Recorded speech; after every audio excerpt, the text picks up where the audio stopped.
ये ख्वाजा आसिफ साहब ने एक स्टेटमेंट दिया है। रावला कोट और साथ धीर कोट या एक दो इस किस्म की जगह से कहाँ आजाद कश्मीर रावला कोट तो नहीं है। मेरे कानों से अभी तक धुआं निकल रहा है जी। ये जो अवाम पर हमला किया इस ख्वाजा साहब ने, because this, ladies and gentlemen, is the loss of Pakistan's entire narrative. Khwaja Asif साहब ने एक निजी टीवी चैनल के एक प्रोग्राम के अंदर एक ऐसी स्टेटमेंट दी जो कि काफी कंट्रोवर्शियल हो गई है। उन्होंने कहा है कि आजाद कश्मीर जो है वो रावला कोट तो नहीं है। बेसिकली ये लोग एक्सेप्ट कर रहे हैं इनके पास 1 इंच कश्मीर नहीं है सर। या ये एक्चुअली इसके स्टेटमेंट से बहुत कुछ चीजें सामने आई हैं और हालांकि ये ऐसा गोलकीपर है पाकिस्तान का जो सेल्फ गोल ही मारता है सिर्फ। ये जिस तरीके से आज हमने रिएक्शन देखा है वो ऐसे लग रहा है जैसे ये हुकूमत की पॉलिसी जो है वो उसने बयान की है। हाँ। क्या ना हमने हुकूमत की डिलीवरी देख ले, प्राइसेस देख ले, इन्फ्लेशन देख ले, ये जो बिल लेके आ रहे हैं असेंबलियों में, यानी इससे इनकी नफ्सियात पर गौर फरमाएं। एक बड़ी खबर यह सामने आ रही है कि चीन की तरफ से भारत को पेशकश की गई है। अगर भारत इस पेशकश को एक्सेप्ट कर लेता है तो सवाल यह जन्म ले रहा है कि क्या चीन और पाकिस्तान के ताल्लुकात घटाई में पड़ सकते हैं। हम पाकिस्तानियों के तो जैसे बुरे दिन खत्म होने को ही नहीं आ रहे। आजाद कश्मीर में लॉन्ग मार्च, मुजाहरा, मुजाहमत और फिर अब धरना, इसको आज 21वां दिन है। रावला कोट तो कश्मीर है ही नहीं, तो इसमें कौन से मसाइल आ गए? बलूचिस्तान और कश्मीर, वो मसाइल जो आपकी दुखती रग है। वो रावला कोट तो नहीं है और रावला कोट वालों को मैं लंबा चौड़ा कश्मीरी नहीं मानता। जी खासा, first of all I will take your comment on this. देखिए, पहली बात तो ये है कि ये उनकी जाती राय थी एक प्राइवेट प्रोग्राम में। This is not the government stated policy. जिस तरीके से आज हमने रिएक्शन देखा है वो ऐसे लग रहा है जैसे ये हुकूमत की पॉलिसी जो है वो उसने बयान की है। हाँ। तो एक तो we should take things as they are. ठीक है, हमें उसको अपनी मर्जी से इंटरप्रेट नहीं करना चाहिए। ही इज सेइंग कि ये मेरी ओपिनियन है, मैं तो उनको लंबा चौड़ा नहीं मानता, ये गवर्नमेंट की पॉलिसी नहीं है। गवर्नमेंट की पॉलिसी अगर ये होती तो फिर वो उनके साथ नेगोशिएट तो ना कर रहे होते ना, 35 पॉइंट के ऊपर एग्रीमेंट तो ना होता ना। जो कश्मीर अवामी एक्शन कमेटी है उसके और हुकूमत के बीच मुज़ाकरात होते रहे ना। 38 पॉइंट थे जिसमें 35 पर अमल हो चुका, 3 रह गए हैं। तो अगर ये पॉलिसी होती जो ख्वाजा आसिफ से मंसूब किया जा रहा है बयान, तो फिर उनको मुज़ाकरात करने की जरूरत तो नहीं थी। लेकिन बुखारी साहब, फिर इस पर जो क्रिटिसिज्म आ रहा है वो भी काफी लंबा चौड़ा है। जैसा मैंने कहा कि एक मिनिस्टर को और खास तौर से डिफेंस मिनिस्टर को बहुत नाप तोल के गुफ्तगू करनी चाहिए। ये अनगार्डेड गुफ्तगू तो है, इसमें तो कोई दो राय नहीं है। मेरा सिर्फ कंटेंशन ये है कि this is not the government stated policy. ठीक है, अगर ये गवर्नमेंट स्टेटेड पॉलिसी होती तो गवर्नमेंट उनके साथ एंगेज ना कर रही होती बातचीत करने के लिए। लेकिन बुखारी साहब, बिलावल भुट्टो जरदारी साहब तो इस तक चले गए हैं कि वो इस्तीफे का मुतालबा कर रहे हैं। अब जो डिफेंस मिनिस्टर हैं पाकिस्तान के, उन्होंने एक इंटरव्यू देते हुए ये कहा कि रावला कोट तो कश्मीर है ही नहीं, मैं तो रावला कोट को कश्मीर ही नहीं मानता, वहां के लोगों को तो मैं कश्मीरी ही नहीं मानता। अच्छा, अब हम किताबों में और हर जगह पढ़ते चले आए हैं कि जब 1971 में मशरकी पाकिस्तान अलहदा हुआ था तो उस वक्त क्या कहा गया था कि ये तो छोटे कद के काले, हम तो इनको पाकिस्तानी नहीं मानते। बंगालियों को कहा था छोटे कद के काले, ये पाकिस्तानी है, और इधर तुम और उधर हम, और इस तरह की बहुत सारी चीज़ें। उस वक्त भी ये कहा था ना आपने कि ये पाकिस्तानी है। आज भी आप ये कह रहे हैं कि ये कश्मीरी पाकिस्तानी है, और फिर उसके ऊपर जब आपसे सवाल किया जाता है भाई आपने ऐसी बात क्यों की, तो आप उसके ऊपर डटे रहते हैं कि मैंने ये जो कहा मैंने इस वजह से कहा। अच्छा देखिए, अब अगर हम देखें तो डिफेंस मिनिस्टर ख्वाजा आसिफ का कोई रिकॉर्ड जो है इस तरह की बातें करने में, वो पहली बार नहीं है कोई ऐसी बात की हो जो कि कंट्रोवर्सी बनी हो। This is not the first time. उनकी आदत है वो अक्सर जैसे बहुत सारी बातें, उन स्टेटमेंट्स ऐसी देते हैं, हम बड़े उसको तारीफ़ करते हैं। बड़े जैसे उन्होंने कहा जी अपना घर साफ़ करने की ज़रूरत है, पार्लियामेंट में खड़े होकर एक दफ़ा लोगों ने कहा जी ये क्या कह दिया। हमने कहा भाई आप जो कह रहे हैं आप सुने तो सही। फिर उन्होंने कह दिया जी डर्टी काम करते रहें, लॉन्ड्री धोते रहें, लोगों के जो है वो जूते साफ़ करते रहें, टिश्यू पेपर की तरह लोगों ने यूज़ किया हमें। इसके ऊपर बड़े ऐसे इस तरह के बयान देते रहते हैं जिसमें कंट्री के अंदर से उनके ऊपर जो है बहुत ज़्यादा वो की जाती है, तनकीद की जाती है, क्रिटिसाइज़ किया जाता है। बहुत ज़्यादा लोग उसको पसंद भी करते हैं कि ये बात तो सच है, मगर बात है रुसवाई की। लेकिन इस बार जो उन्होंने बात की है वो बहुत ही ज़्यादा रुसवाई की बात है, वो कोई सच्ची बात नहीं है। देखिए, वो ये कह रहे हैं कि जो रावला कोर्ट है वो तो कश्मीरी है ही नहीं। देखिए इसी तरह हो सकता है बहुत सारे लोग ये कह रहे हों कि देखिए जो पंजाब है ना, हम तो उसको मानते ही नहीं। फिर आप क्या करेंगे? सिंधी कहे हम पंजाब को नहीं मानते, पंजाबी ये कहे हम सिंधियों को नहीं मानते, पश्तून ये कहे हम तो इस्लामाबाद में तुम्हारी गवर्नमेंट को ही नहीं मानते, जो कि वो कह रहे हैं। इसी तरह जो बलोच है वो ये कहे कि तुम हमारे पर जुल्म कर रहे हो, हम तो तुम्हें मानते नहीं, जो वो कह रहे हैं। फिर तो कोई कुछ भी कह सकता है साहिबो, भाई साहब, फिर तो कोई कुछ भी कह सकता है। नहीं, कोई कुछ भी कह रहा है तो फिर उन सब की बातों को भी मान लिया जाए।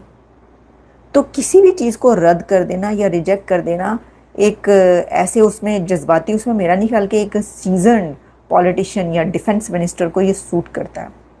अच्छा, अब उन्होंने जब ये बात की तो उसके बाद जो राजा परवेज़ अशरफ हैं, जो कि प्राइम मिनिस्टर भी रह चुके हैं पाकिस्तान के कुछ अर्से के लिए, पीपल्स पार्टी से उनका ताल्लुक है, उन्होंने खड़े होकर बड़ी खरी खरी बातें सुनी। उन्होंने कहा ये क्या बात की आपने, ये किस किस्म की आपने बात की, ये दिल आज़ारी की आपने कश्मीर के लोगों की, या आपने पाकिस्तान के हर शख्स की जो समझता है कि जी कश्मीर को इतना वो मोहब्बत करता है, आपने उसकी दिल आज़ारी कर दी। आप ये कैसी बातें करें, आप ये बात कैसे कर सकते? बड़ी गहमा गहमी, बड़ी गर्मा गर्मी हुई है पाकिस्तान के पार्लियामेंट में आज़ाद कश्मीर को लेकर। पाकिस्तान के पार्लियामेंट में बहुत ज़्यादा डिबेट हुई है और अच्छी खासी फाइट हुई है इस बात पर कि ये क्या कहा है ख्वाजा आसिफ ने कश्मीर पर, जो प्रोटेस्ट हो रहे हैं, और ये कह दिया कि ये तो कश्मीर ही नहीं है। अच्छा, अब मैं आपको ज़रा पहले सुनवाई देती हूँ, फिर हम नेक्स्ट टॉपिक की तरफ बढ़ें। मैं आपको ना ज़रा थोड़ा सुनवाना चाहती हूँ कि क्या बात हुई है, उसके बाद फिर हम आगे बढ़ेंगे। पहले आप सुनिए कि ख्वाजा आसिफ ने क्या कहा है, फिर हम आगे बढ़ेंगे, ठीक है? उसके बाद मैं आपको बताऊंगी राजा परवेज़ अशरफ ने क्या कहा है, ज़रा वो भी सुनिएगा। इनकी वापस आ जाती हैं कश्मीर से, इनकी लाशें भी वापस। कश्मीर, आज़ाद जम्मू और कश्मीर के अंदर वो हालात हैं जिस तरह आज़ाद कश्मीर में दवाइयों की, खुराक की और तेल की किल्लत हो रही है। पीओजे के से मैसेज आया है, हम अपने असल वतन भारत से मिलना चाहते हैं। हम 22 अक्टूबर 1947 से पहली सूरत हाल में चले जाते हैं, तुम लोगों के मुंह पर थूकते हैं। इस तरीके से ज्यादती की जा रही है आज़ाद कश्मीर में, क्योंकि जब बीबीसी ने इसको रिपोर्ट किया, ये इंडिया को फायदा पहुंचाएगा, और वही हुआ है। उन्होंने बयान दिया इंडिया के एक्सटर्नल अफेयर्स मिनिस्ट्री के स्पोक्सपर्सन ने, और उन्होंने वो कोइंसाइड किया है बीबीसी की एक रिपोर्ट के साथ। ये ट्रक क्यों खड़े हैं? जाने नहीं दे रहे। कौन नहीं जाने दे रहे? पंजाब पुलिस नहीं जाने दे रही। इससे तो शदीद नफरत पैदा होगी। इससे तो ये लोग आपसे नफरत करेंगे। वहाँ खवातीन हैं, बच्चे हैं, बुजुर्ग हैं, बहुत सारे बीमार हैं, उन्हें दवाइयाँ चाहिए, बहुत सारे लोगों को खाना पीना चाहिए।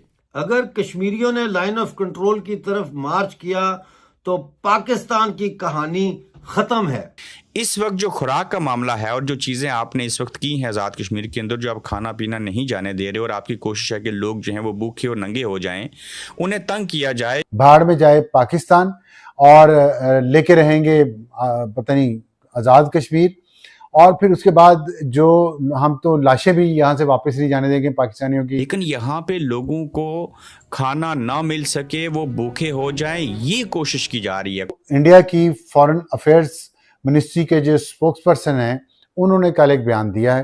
पीओजे के से मैसेज आया है, उन्होंने कहा डॉक्टर साहब समझने की कोशिश करें, मुझे कह रहे हूं, अगर कश्मीरियों ने लाइन ऑफ कंट्रोल की तरफ मार्च किया तो पाकिस्तान की कहानी खत्म है। इस बात का पाकिस्तान को डर है, इस बात का हरगिज डर नहीं कि भारत कश्मीरियों को गोली मार देगा।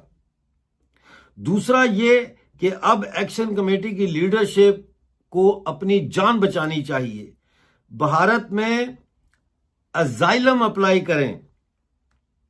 लेकिन अगर वो कह रहे हैं कि अगर मैं एक्शन कमेटी का मेंबर होता तो इस वक्त मैं कहता तुम लोगों पर हम लानत भेजते हैं, यानी पाकिस्तानियों पर। हम अपने असल वतन भारत से मिलना चाहते हैं। हम 22 अक्टूबर 1947 से पहली सूरत हाल में चले जाते हैं, तुम लोगों के मुंह पर थूकते हैं। जहां तक गद्दारी का ताल्लुक है तो उनसे पूछना कि सबसे बड़ा गद्दार यानी गद्दार आजम कौन था। 14 अगस्त 1947 को भारत के सीने में खंजर घोंपा और 2 मिलियन से ज्यादा लोगों का कत्लेआम करवाया। ये मोहम्मद अली जिन्ना की तरफ इशारा कर रहे हैं। और मैं भारत से मिलना चाहता हूं। जय हिंद, वंदे मातरम बोलना चाहता हूं। इंडिया की फॉरेन अफेयर्स मिनिस्ट्री के जो स्पोक्स पर्सन हैं, उन्होंने कल एक बयान दिया है और उनका बयान बहुत खतरनाक है। और यही वो बात है जिसकी वजह से जो लोग इस धरने को, अवामी एक्शन कमेटी के इस धरने को और वहां पे की गई तकरीरों को, भाड़ में जाए पाकिस्तान, और लेके रहेंगे पता नहीं आज़ाद कश्मीर, और फिर उसके बाद जो हम तो लाशें भी यहाँ से वापस नहीं जाने देंगे पाकिस्तानियों की, और पाकिस्तान लूट के खा गया, और जो गंदी जुबान इस्तेमाल की उन्होंने, ये इंडिया को फ़ायदा पहुंचाएगा। और वही हुआ है।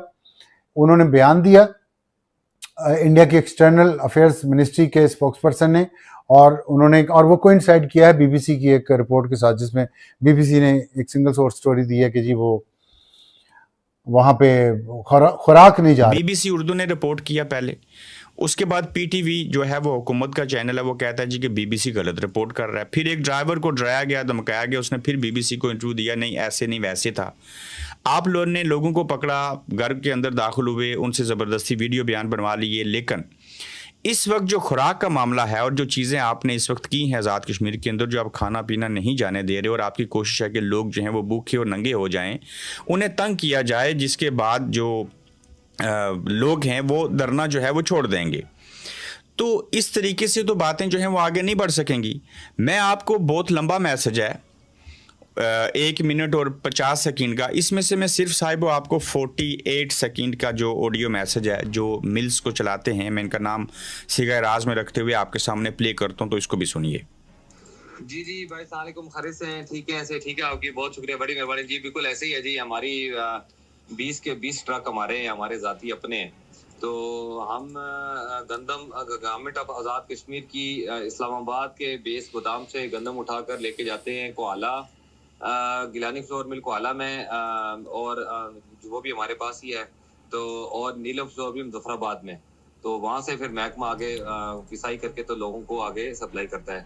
तो बिल्कुल ट्रक हमारे खड़े हैं, महकमा खुराक वालों ने बहुत जोर जबरदस्ती करके हमसे ट्रक लोड करवाए थे कि जी आपको कोई प्रॉब्लम नहीं होगी जाते हुए, ये वो आप कोई मसला नहीं है। तो जब वहाँ फगवाड़ी पहुंचे तो उन्होंने रोक दिया, तो फिर उसके बाद फिर हमने उनको कहा भाई ये क्या मामला है, तो ये तो गंदम में सारा कुछ है। बहरहाल उन्होंने तो कहा कि फगवाड़ी वालों ने कहा कि हमारी तो हैसियत नहीं है, तो ये तो हमसे ऊपर वाले जो बिग बॉसेस हैं, तो ये उनका फैसला है कि कोई खुराक और कोई गंदम कोई चीज़ खाने पीने की नहीं जानी चाहिए आज़ाद कश्मीर में, और वो आज तक गई भी नहीं है। तो इस वजह से आज 6ठा दिन है, हमारे लोडेड ट्रक अपने जाती वहाँ पे खड़े हैं, और कोई वो नहीं है, कोई ऑर्डर नहीं है, कोई कुछ नहीं है, तो उन्होंने वो रोका हुआ है। और चीज फैक्ट्री और अब आपने सुन लिया, इनके 20 ट्रक अपने हैं, उसमें गंदम लोड है, पाकिस्तान से आ रही है। उन्होंने कोहाला मिल जो है उसमें लेके जाना है, नीलम मिल जो है मुजफ्फराबाद में उसकी तरफ लेके जाना है। लेकिन कहते हैं जी जो पुलिस है मजबूर हैं, हम लाचार हैं, हम ऐसा नहीं करना चाहते, हम कश्मीरी हैं, आप भी कश्मीरी हैं, कश्मीरियों के लिए खाना लेके जा रहे हैं, वही इसको खाएंगे, आप कारोबार करेंगे। लेकिन बॉसिस जो हैं ऊपर बैठे हुए ताकतवर, वो ये नहीं चाहते, हमारे ऊपर उनका हुक्म है और उनकी तरफ से लटकती तलवार है।